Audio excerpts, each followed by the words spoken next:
Once upon a time, in a forgotten corner of a perfectly normal house, there was a forgotten closet.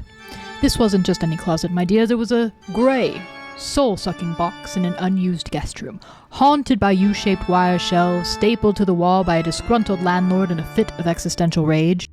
2 years ago, the plucky amateur with a hammer, our hero, a DIY crusader if you will, waged war on its bleakness. She tore out those accursed shelves and patched the walls with the enthusiasm of a toddler wielding spackle.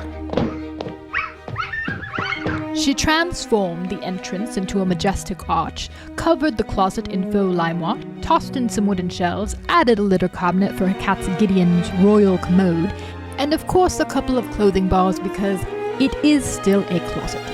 For all intents and purposes, it was passable.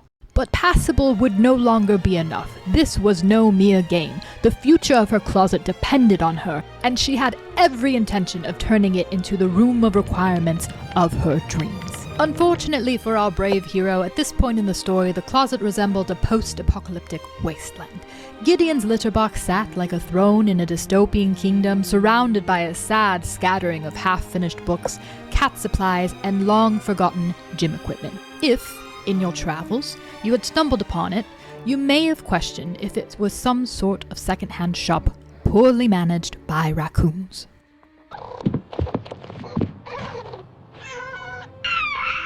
As women of action often do, she jumped in headfirst, scraping the popcorn off the ceiling and priming the walls for paint. She did not have a plan at this point, but she did write battle plans in the near future, which basically consisted of 2 built-in cabinets flanking the closet like 2 architectural bodyguards, as well as a vague idea that some yet-to-be-named wallpaper would be the centerpiece. Because if I'm being completely honest, she is not the best with battle plans. Fortunately, after multiple days of searching, the DIY gods saw fit to grant her favor. She stumbled upon the wallpaper, Carousel by Wallcolors on Etsy. A cousin twice removed from a Renaissance masterpiece, so enchanting it could make a grown man weep glitter. It was a whimsical symphony of color and class, like a carnival had just waltzed into a royal ball. She was not sponsored by Wallcolors, but she would have seriously considered selling her left kidney for such artistry. To add to the grandeur of this boon, the wallpaper arrived packaged like it was headed to Buckingham Palace. I do say, they certainly know their patrons. She did manage to wrestle the non-woven canvas onto the wall with paste, a laser level, and a bit of moxie. I believe she would say that if you wanted to avoid her mistakes, you should start with remembering that feline-shaped gremlins are not good help. They will touch the paste and they will knock over your perfectly laid wallpaper. Do remember that you can simply just shut the door. They are not good with doors. While this may have felt like a temporary triumph, the gods of home improvement were spinning their wheels. They do love their cruel jokes, don't they? Our young heroine soon found that the sinister soffit lurking in the corner like an architectural poltergeist had thrown her measurements into chaos. The mural's design landed too near the right-hand wall, meaning, had our heroine continued on with her built-in plans, she would have entombed a lion in a red turban. A crime so heinous, it would have certainly have landed her in YouTube designer jail. The closet's drop ceiling added insult to injury, mocking her dreams of fancy lighting with a LED flush mount she could easily brush simply by reaching up. While she did attempt to scour the online shops for fancy lights, they either hung too low, begging to give her a concussion, or cost more than she was willing to spend. The ceiling tiles, also no small feat, 3 glues, 3 existential crises, lots of sticky glue residue. Our hero was teetering on the edge of sanity, her dreams of closet glory flickering like a dying candle. But just when she thought her fate was sealed, the Carousel wallpaper whispered, "You've got this." Like a fairy godmother in glittery boots, it wasn't just decor, it was her muse, her Gandalf, her North Star in non-woven canvas form. She decided to make it the star of the show, and after all, the soffit was no worse than any challenge she had faced before. Instead of a second built-in, she would embrace the chaos. She snagged a pipe clothing rack off of Amazon because after doing the necessary calculations, it became apparent that DIYing one would have cost more than just her DIYer pride, which, according to what I just said, is less than $150.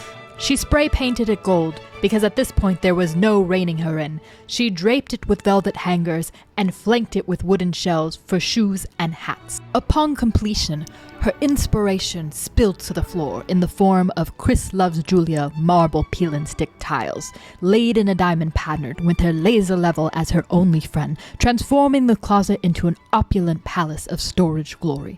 The ceiling tiles, after their glue-fueled saga, finally surrendered, giving her the mini basilica of her closet dreams. Pending Pope approval, naturally. With the wallpaper dazzling, the floor strutting like Sydney Sweeney in an American Eagle ad, clothing rack fully serving high fashion, it was time for my final battle.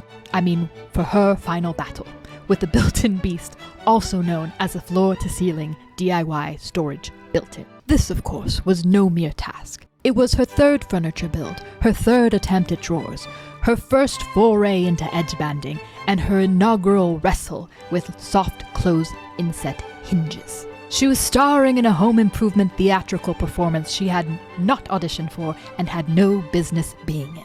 She prayed as she created 3 sections. Bottom for Gideon's litter box, he is basically the ruler of Narnia now, the middle for her printer, office supplies, and electronics, and the top for camera gear, packaging, and craft supplies. The result?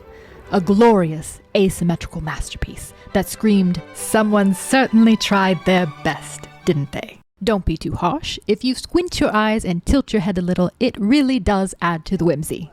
Behold, the closet of legends, the carousel wallpaper dazzling like a Technicolor dream, framed by the arch, the green marble floor strutting its stuff, while the ceiling tiles radiate basilica, not yet approved by the Pope. On one side, the golden clothing rack standing proud, dripping with velvet hanger glory, and shelves that boldly declare, "This gal is organized." Sure, the LED light stayed, but it works.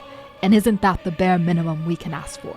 This wasn't just a closet anymore, it was the beating, whimsical heart of the media room, a testament to her DIY grit and a lion in a red turban who lived to see another day. The media room itself was next, and if this closet was any indication, it was about to be real cute. And so, with the approval of Gideon completely abandoning his primary litter box for his new royal throne, he is certainly living his best life, and that red turban lion smirking from the wallpaper, looking mighty pleased with himself, our hero stood back, basking in her victory, and she declared this closet to be finished. The